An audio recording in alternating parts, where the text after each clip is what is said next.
Boa tarde a você, telespectador da TV Brasília. Está entrando no ar o programa Tribuna Livre. E hoje nós já vamos começar, entendeu, na defesa do consumidor. Estamos recebendo aqui o conselheiro, né, da OAB Subseção de Taguatinga, doutor Deice Freitas, né? Mas além de conselheiro, você é o presidente da Comissão de Segurança Pública e vice-presidente também da Comissão de Defesa do Consumidor, né? E vamos falar um pouquinho sobre essa questão do consumidor, mas seja muito bem-vindo, viu, doutor Deice? É um prazer enorme recebê-lo, viu? Doutor Raimundo, a alegria é minha, a satisfação é minha. Muito obrigado pelo convite, fico extremamente satisfeito. Uma boa tarde para o senhor, uma boa tarde também para os nossos telespectadores. E vamos falar sobre a defesa do consumidor. Então vamos começar trabalhando? Vamos. Me diga uma coisa, normalmente quando as pessoas compram um carro, Sim, senhor. primeiro tem a satisfação de ter um carro novo, né? Aí depois se lembra que aquilo foi comprado, não foi dado, né? Então começam as dores de cabeça, né? E eu, até a semana passada, tive um fato interessante, né, que eu vou lhe contar aqui e compartilhar com todos os telespectadores. Rapaz, fui fazer a segunda revisão do carro, deu 900 e poucos reais. Uma loucura. E o pior é que você não entende nada, aí como não tem tempo para discutir também, né, você paga e vai-se embora, né? Esse setor, ele dá muita dor de cabeça também para os consumidores, né? Sim, senhor. Então, o que você podia falar para a gente sobre isso? Deputado, quando nós adquirimos um veículo, né, o objetivo é ter algo novo, 0 quilômetro e sem problemas. Exatamente. Mas o que nós temos visto ultimamente é que os veículos podem apresentar inúmeros defeitos ou vícios. Então, pode ter um defeito de projeto, na concepção do projeto, pode ter um defeito de fabricação, de um sistema ou de uma peça, pode ter também alguns vícios, algo que retira o valor, traz uma dor de cabeça para o cliente, seja alguma questão relacionada ao acabamento. Então, no rol dos chamados defeitos de fabricação, nós temos a possibilidade de termos problemas mais simples ou problemas mais complexos, em um único veículo, ou dois, ou em série. Por isso que vem o tal do recall, Exato. não sei o quê. Exatamente. Então, o objetivo... E parece que está fazendo um favor enorme, né, de consertar a besteira que fez, né? Exatamente. Nós percebemos algumas distorções aqui no Brasil, como o senhor acabou de citar. Se o consumidor compra um veículo zero, este veículo tem que ser bom o suficiente para não expor a vida dele ou a segurança dele a riscos. É um princípio basilar do Código de Defesa do Consumidor. Automaticamente, se existe um problema nele, um defeito inerente, seja a concepção do projeto, fabricação ou vício, a montadora tem a obrigação de imediato efetuar as correções. Pois é, mas o pior é que quando ela manda uma carta para você, primeiro ela se coloca numa posição de superioridade, né? Segundo, ela marca o dia e a hora, quer dizer, não é de acordo com o interesse de quem foi lesado, no caso do consumidor, é de acordo com o interesse da empresa que fez a besteira. E o pior, deputado, além desta situação, o que nós percebemos é que estes recalls, ou seja, o chamamento do consumidor para que aquelas falhas sejam corrigidas no seu veículo, não são efetivos. Por exemplo, quando nós temos um defeito inerente à parte crítica, a de segurança crítica do veículo, sistemas de freios, a parte de embreagem, algo que pode, por exemplo, causar acidentes graves e mortes. Colocar em risco a vida da pessoa. Exatamente. Isso vai ter custo para a montadora. Mas ela é responsável. Claro. Porque ela vendeu o produto, a concepção do carro. E o produto está viciado. Exato. O que ocorre? Aparece aquela notícia muito rápida e se falando rapidamente e passando na tela, na televisão. O consumidor olha para aquilo e não entende. Devido a um problema de consumidor, favor procurar a concessionária, o consumidor olha para aquilo, poxa, mas... Isso é comigo? Exato. Isso é comigo? E aí quando os consumidores, muitos deles não têm a informação devida, precisa e reiterada, não é só passar uma vez. Uma das questões que nós defendemos é que esse recall tenha efetividade. Por exemplo, a partir do momento que for considerado um lote de veículos com defeito de fabricação ou que necessite de recall, deveria vir no sistema do Detran alguma informação para que quando fosse impresso o IPVA do ano seguinte, houvesse uma obrigatoriedade do consumidor de se dirigir até uma concessionária para fazer o reparo. Eu posso até dar uma sugestão. Me diga uma coisa, quando você compra um carro, não é igual você comprar uma balinha. Exatamente. Que bota na boca. Quando você compra um carro, fica registrado, não fica? Fica. O seu nome, endereço, telefone, tal, até para poder cobrar quando a gente compra a prestação, né? Então, se tem esse registro, por que a concessionária não vai lá na casa do sujeito? Interessante. Informar que existe um problema e que pedir desculpa e dizer que vai corrigir. Interessante que quando nós ficamos devendo e não pagamos, os nossos nomes são colocados nos órgãos de restrição de crédito. Os SPC da vida, Serasa, essas coisas. Por qual razão que as montadoras, concessionárias também não têm uma obrigação similar, como o senhor acabou de dizer? Poxa, nós temos um telefone, nós temos um e-mail. E tudo isso é do conhecimento deles. Exato.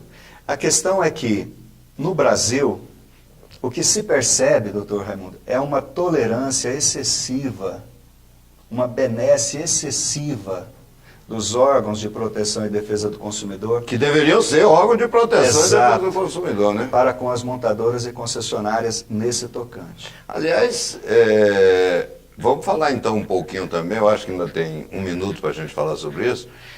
Existe um órgão, que eu tomei conhecimento há pouco, eu nem sabia que existia isso, né? DPDC, Departamento De Proteção e Defesa do Consumidor. Isso aqui é no âmbito federal. Sim, senhor. O que ocorre? E por que eu só vinha saber disso hoje, hein? Boa Ninguém pergunta. sabe, não é? Eu acho que quase ninguém sabe. E olha que eu leio muito, hein? Doutor Raimundo, na estrutura administrativa, então nós temos o Ministério da Justiça, a sua Secretaria Nacional do Consumidor, Senacom, e dentro da Senacom nós temos o DPDC, Departamento de Proteção e Defesa do Consumidor. O DPDC é o órgão federal no Brasil para tratar dos chamados acidentes de consumo. Também ele tem a responsabilidade, a competência e atribuição de chamamento de recall. Mas o que o senhor disse é verdade, ninguém conhece o DPDC.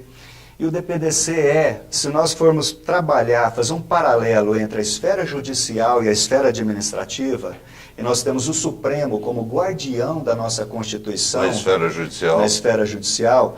E na esfera administrativa, o órgão que vai multar, ou que pode multar, que pode abrir um procedimento, um processo administrativo, é o DPDC. O DPDC tem a mesma singularidade. Só que todas as reclamações que são colocadas nos PROCONs municipais, estaduais, ministérios públicos, todas elas caem no DPDC. Ah, vai tudo para lá. Sim, senhor. O DPDC hoje é um órgão extremamente repleto de informações e com um poder muito significativo. E por que não faz nada? Porque, por exemplo, tem algumas operadoras de negócio de telefone celular, porque a telefonia celular nossa também é uma desgraça, né? Sim, senhor. Toda hora é reclamação, não sei o que e tal. E a gente não vê ninguém sendo multado. Esse órgão não é para defender os interesses do consumidor? Doutor Raimundo, essa é uma outra situação que nós questionamos. Se o órgão tem essa responsabilidade de fazer a defesa do consumidor, ele tem que fazer. É o dever, então, poder a princípio de já polícia encontramos um culpado, viu? A princípio já encontramos um culpado. O culpado é esse DP não sei o quê, né? Agora, vamos nos aprofundar um pouco mais sobre esse órgão para poder cobrar, para poder exigir que esse órgão cumpra o seu papel, porque ele só existe para isso. Ele é muito bem pago para fazer esse tipo de trabalho, que é a defesa, né, dos interesses do consumidor. Existe uma reclamação que é comum nós ouvirmos dentro do DPDC, que ele não tem pessoal então, fecha. O suficiente para avançar nessas investigações. Mas olha, quando um caso acontece nos Estados Unidos, a montadora lá é multada. Claro. Se esta produção é similar aqui no Brasil, uma das questões que nós também discutimos e que já foi acatado, já foi considerado pela Promotoria de Defesa do Consumidor do Estado de Minas Gerais, do Ministério Público de Minas Gerais, que é nós trabalharmos por indícios. Que é outro órgão que também deve trabalhar, né? Existe uma Promotoria de Defesa do Consumidor que devia estar fazendo esse tipo de trabalho, devia estar defendendo. Agora, já chegou ao cúmulo do absurdo, por exemplo, do PROCON de Minas, que faz parte da estrutura do Ministério Público, tomar providências em relação a veículos específicos e marca montadora. E isso não ser recepcionado pelo DPVC ao nível nacional. Entendi. Ora, se um órgão menor atua cobrando, automaticamente o órgão federal, amplitude nacional, deveria acompanhar e fazer a mesma coisa. Porque se o problema acontece, exemplo, em Minas Gerais, também acontece Claro, na em Paraíba, todos os lugares, no Amazonas, em São Paulo. É verdade. E nós percebemos, doutor Raimundo, uma complacência demasiada com montadoras, Quase omissão, concessionárias, né? e um desmérito. Hoje, se o consumidor for buscar a defesa do seu direito, nesses casos relacionados à defesa a defeitos de fabricação no setor automotivo, é muito emblemático, é muito complicado. É quase que uma via sacra, uma via crucis, lidar com tantas variantes, tantos Você problemas. se perde na burocracia, né? Exato. Mas deixa eu dizer uma coisa, porque a gente tem que encerrar também. O nosso Sim, tempo senhor. aqui é curto, né? Eu estou sabendo que você, através da OAB, né, está ajudando muito também a Academia Taguatinense de Letras, né? Nossos amigos lá, o Gustavo Dourado e vários outros amigos, né? Como é que vocês estão trabalhando em conjunto? Parece que você está divulgando. Sim, eu sou membro honorário lá da Academia Taguatinense de Letras. O nosso presidente, o Gustavo Dourado, uma pessoa de extremo valor, muito dedicada. A academia, ela precisa, né, de algumas coisas lá, deputado. A estrutura, o prédio, precisa jogar para o chão e refazer. Né? Então, nós temos alguns problemas. O espaço cultural ali em Taguatinga, do lado da administração, precisa de uma atenção maior, que tem sido negligenciado pelo administrador. Então, nós temos observado hoje um certo abandono daquele espaço cultural. E a OAB quer ajudar. Quando nós observamos a cultura no Brasil, saúde, educação, nós percebemos um abandono, nós percebemos um desleixo. Mas nós temos que revalorizar, nós temos que resgatar, nós temos que buscar trazer para dentro da sociedade, expandir esse trabalho no âmbito da cultura. Bom, Neice, é verdade, eu quero agradecer muito, né, você ter encontrado um tempinho para falar aqui com a gente. Aliás, eu quero também parabenizar, né, a OAB na sua pessoa, na pessoa do Bueno, nosso Sim, amigo senhor. Juliano, né, pela excelência do debate que vocês fizeram na OAB com a presença de 172 pessoas Mais ou operadoras menos. do direito, né? Sim, senhor. Sobre o Código Penitenciário, que é um projeto de lei que é de minha autoria, do Rodrigo Delmasso, Sim, né? senhor. Que institui o Código Penitenciário no Distrito Federal. Mas hoje não vai dar tempo para a gente falar. Doutor Raimundo, é um prazer. Nosso agradecimento ao senhor, ao doutor Juliano, presidente da nossa seccional, ao doutor Bueno, presidente da nossa subseção, aos demais colegas nossos lá na subseção. Realmente foi uma grata satisfação. Nesta segunda-feira nós realizamos o seminário, né, sobre o Código Penitenciário do DF, com a presença do senhor, do professor Evilásio, da Faculdade de Mauá, como também do doutor Alexandre Queiroz, que eu tenho extrema admiração. Doutor Ademar Vasconcelos, Sim, senhor, nosso juiz. e outros grandes nomes de peso. Foi uma honra. Né? É um código que vai trazer muita garantia na atividade da advocacia.